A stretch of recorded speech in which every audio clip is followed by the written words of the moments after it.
I wanted to bring you another exciting video like last week's. Outside, I was going to take you to the Pacific Ocean and show you vistas of Mexico. But no, I'm here in New York City, where it is slightly flurrying and below freezing. But I love it. It gets so easy. Listen, welcome to the safe space where we play this game of low risk and high reward. So I got a commission. All will be revealed, maybe in the next episode. So I had a choice. I was like, oh, do I go to the beach and hang out, or do I stay and meet this deadline?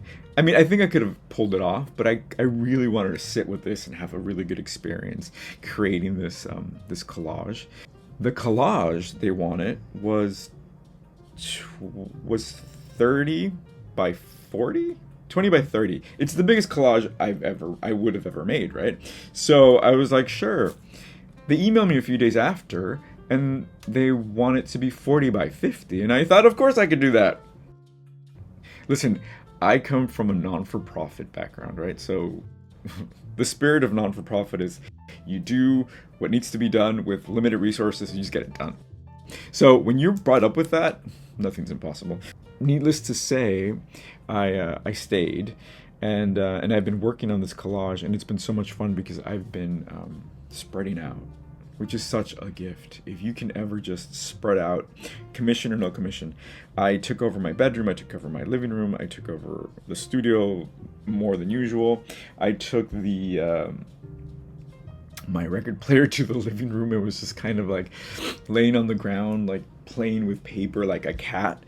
Just really having fun with it, right? Because I think a lot of times when we get commissions, people are like, you know, their breath goes, what should I do? Like, what if they know that I'm not really an artist, right? All these stupid narratives come into your head, and the fact of the matter is that they've already seen your work. They already like what you do, so you don't have to change anything. You just go about your business, right? For a second, I panicked. I was like, oh, I have to make a really big collage. How the hell am I gonna do that? I'm like, oh wait, you just buy a roll of paper, you piece them together with tape, and duh, that's it. So after that, I got my ideas together. So I had this wonderful site visit with this woman, and we went to 3 locations, and it was the most quintessential New York moment, right? We were in Soho, which is where my piece is going to be, and then we went to Herald Square, which is where the Macy's Day Parade is. She was going to show me what it looks like now. And then from there, we walked to Columbus Circle, which is not that close. And we were just walking down New York City, and there was snow on the ground, and pipes were, were fogging up, and we walked through pastry stores. And I'm like, wow, this is exactly what I came to New York for, and it was wonderful. And at some point, she point blank asked me, so what inspires you? And I think that's she herself caught herself. She's like, oh, I know, like your head, right? Whatever's in your head. It caught me off guard, but I instantly picked it up. And I was like, well, I come from a dark place, I told her. And very early on when I was a child, teachers and educators instantly threw me art as a life raft. And I held on to it. I've held on to it all my life.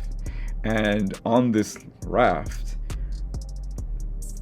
I saw other people who needed the life raft. So making art has always been my way of leaving the light on, holding the door open for others, because it is the light for me. And I know this, right?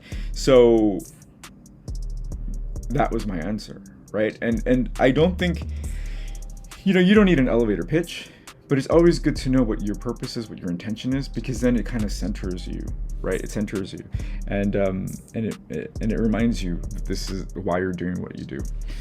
So it's really my origin story of how I came to New York. I was in that class, and there was a contest and I won the first place, and the prize was a trip to New York with my parents and a spot on the Today Show.